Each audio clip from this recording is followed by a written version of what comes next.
Frankenstein is a visually mesmerizing reimagining of Mary Shelley's classic brought to life by Guillermo del Toro. Coming in at 86% on the tomato meter, 94 by the audience, so everybody likes this film. Does it earn it?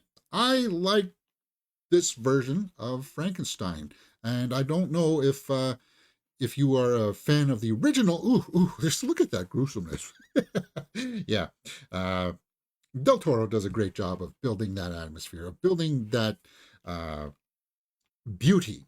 Like, this is a cinematic masterpiece that you should see on the big screen this weekend, guys, because it's going to be on Netflix soon, but it's totally worthwhile seeing it on the big screen because the production design here, it's a masterclass. Every set piece uh, just drips with eerie elegance. You can see in the backgrounds there. The candlelit laboratories to the shadow drenched village that he sort of goes to there. It's all well done. The standout here, though, are the performances by Jacob Elordi and Oscar Isaac. Now, Oscar Isaac, he brings it, but it's Jacob Elordi here as the monster, because you can see that he's under all of this makeup, but he's got to deliver this tough performance, and there's some nuance in it that you're just kind of like, I didn't know that he had those levels, and it was cool to see him switch into that other gear where he's just using certain parts of his face to convey emotion, and I found myself hooked into it. The supporting cast is also great here, with Christoph Waltz, of course, Mia Goth. She always brings it, and there's points in this film where you look at Mia Goth, and you're like, Del Toro knows how to photograph her. She's just it pops, and I'm just like, wow, right? Wow. So costuming, production design, all great stuff, but does it deliver exactly that heart of the story of Frankenstein that we all know? Kind of like, he builds the monster to see if he can prove himself, and does it really convey all of that stuff? When it gets to the monster stuff, it's really good, but it's like that stuff doesn't happen until like the latter half of the film. So there's a lot of buildup here. There's a slow burn of building mood and stuff like that that may, some people may take the wrong way, because it does take a while to get into this story, right? Um, it's no doubt a visual splendor, but and the acting is great, but Frankenstein does occasionally falter in that pacing, where you're left wondering, okay, well, we know some of the story beats here, just get to it already. Certain stretches linger on a bit too long on the mood rather than the momentum. And the film's emotional core feels slightly hollow because of that. Its heart, it felt a little bit unfinished, because I like the story of Frankenstein because it's sort of reminiscent of what was going on with Moby Dick, right? With the obsession. Dr. Frankenstein has got this obsession that he's got to reanimate the dead, right? And they explain that in the family history and stuff like that. But it was kind of like his obsession to reanimate and create this monster was his undoing. And it felt like that stuff was kind of left to the background in this version. Maybe upon a second viewing, I'll get more of that, but I felt like I wanted to see more of that part of the story, and it was more a bit about showcasing just Del Toro's style, which I really liked. Guys, I'm going to tell you, I like this film. I really did. So, with that being said, let's go over to the score sheet and start filling in some numbers here for Frankenstein. The acting, as I said, it is good. Acting, directing, and story are out of a possible 2 points each, guys. Cinematography and score are out of 1 point. Acting, I got to give at least 1.5 because of Elordi. And then because of that ensemble, while some of the story does suffer here, it does. The ensemble here, Oscar Isaac always brings it. And I like that you get to see him play with his tonality. He changes his voice at certain times. He delves into deviousness, right? I like that part. But as I said, some of the acting in the beginning, it just gets a little too long-winded. The technical aspects here from Del Toro, are always going to be good. The framing of shots, the lighting of shots, the movement of the scenes. It's extremely well done. It's a masterclass for sure. The story, uh, it does have a really interesting take on the story of Frankenstein. I'm going to come back to the directing here in just a minute because I'm going to try to marry the two here together. Uh, the story, it is a good version of Frankenstein. I do like this version of Frankenstein, but as I said, there's a few things that are left off the table here that I was kind of hoping that they would move a little bit quicker to, right?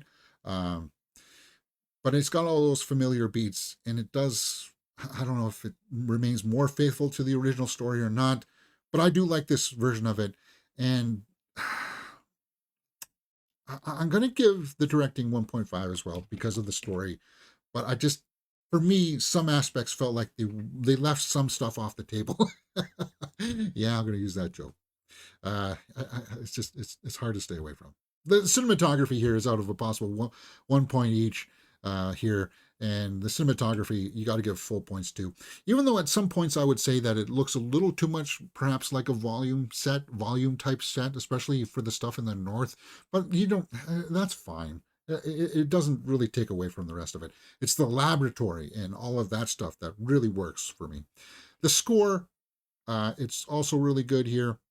It's really well done, and we're sitting at 7 out of 10 right now for Frankenstein. So we're going to be in that ballpark of what the tomato meter was. Uh, it's just the cast. Yeah, the cast is the best part. David Bradley here. David Bradley, like you see the familiar faces that Del Toro likes to use. It's always a pleasure to watch David Bradley act. Uh, he was in The Strain and stuff like that. You recognize the old guy when you saw him. Charles Dance kind of starts off the story as the father, and you can see that they were trying to say, okay, his devotion towards medicine and trying to reanimate stuff is because of his father. But when it comes down to it, I think I preferred the way that it was done in Brana's version, where it was just his ambition, right? His desire to show that I can do this, I can make this happen, because I'm the smart one. I'm the one that can do all of this stuff, right? I like that version of Brana's, even though that on the tomato meter, I don't think it was as well. 42% there. I still think that this is my favorite version of Frankenstein.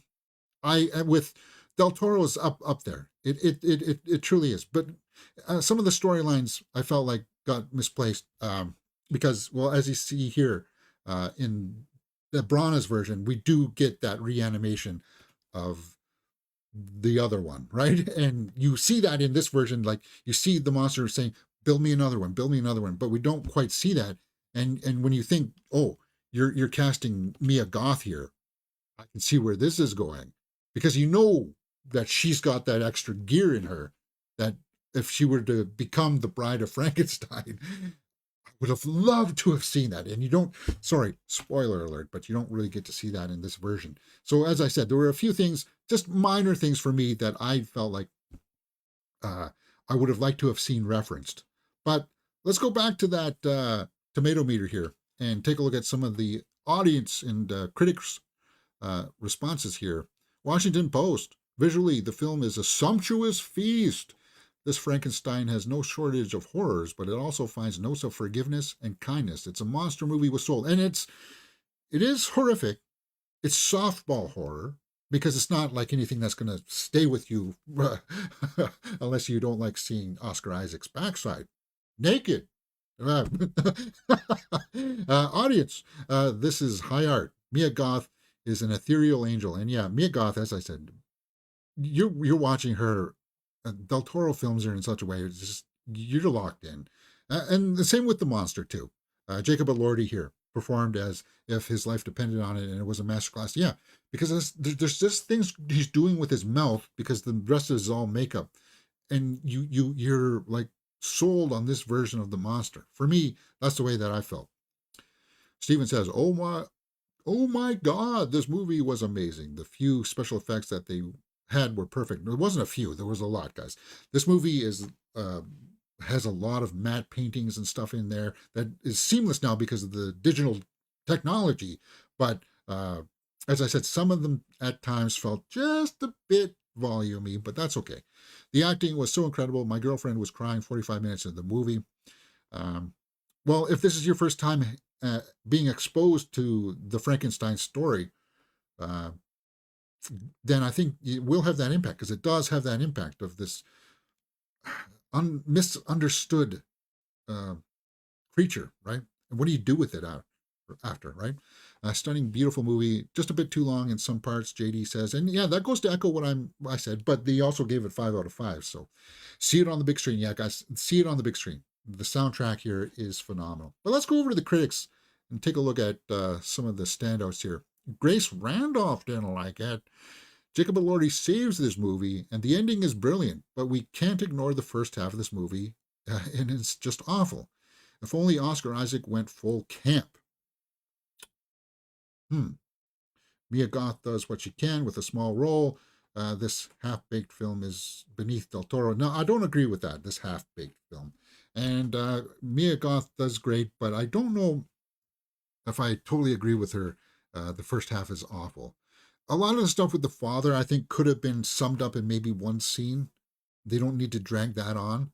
And I like the stuff that they were trying to establish with the brother. But Oscar Isaac going full camp, would that have helped this film? Because he does play it seriously. He plays it seriously to the point where there's a bit of pomp and circumstance to the social class that they're in, right? And I guess maybe she was wanting to see him play that kind of mad scientist, but he never really was like, well, I guess he does have these visions of this weird archangel or whatever driving his ambition, but he does have those little elements in there that pop through that are a little bit like Moon Knight. But I still liked his performance. Was it as good as Kenneth Branagh's version? His Dr. Frankenstein? I don't know. Because at least with Branagh's version, you saw that he would place his work above everything else. And he had the same kind of arc with the monster, but it was a different take. And if you like this version of Frankenstein, I say go check out Branagh's version as well, because there's stuff of value in that version as well, even though some of the same story beats do happen, for sure. It's just an interesting place on how they become kind of like enemies, right? So I like that. I like both versions. And I think the comments pretty much agree with me. So with that being said, let's wrap up this review by talking about the watchability factor. So if you are a Del Toro fan, then you will want to check this out. If you are a fan of the Frankenstein story and you want to see what happens in this version, I would say go out and see it in the theater, but it is going to be on Netflix within, November 7th. But guys, do yourself a favor. Go out and see it this weekend if you can. It's totally worthwhile. And I would say I would probably even watch it again. And if I feel like it, if I got time, I think I might even immortalize this one by doing a full reaction with you guys when it comes out, because I want to talk about some of the story beats in here and how it differs from the different versions of Frankenstein that we know. Maybe would have to go back and revisit the old one with Boris Karloff there. But I like this version, and I hope you guys give it a chance. 8.5 out of 10 for Frankenstein. What do you guys think? Let me know in the comments below, and we will talk about it. Hey, if you like horror and if you like talking about movies like this, come join us here on the channel, because we are also going to be reviewing Shelby Oaks, Chris Stuckman's first directorial debut, right here on Mirror Domains.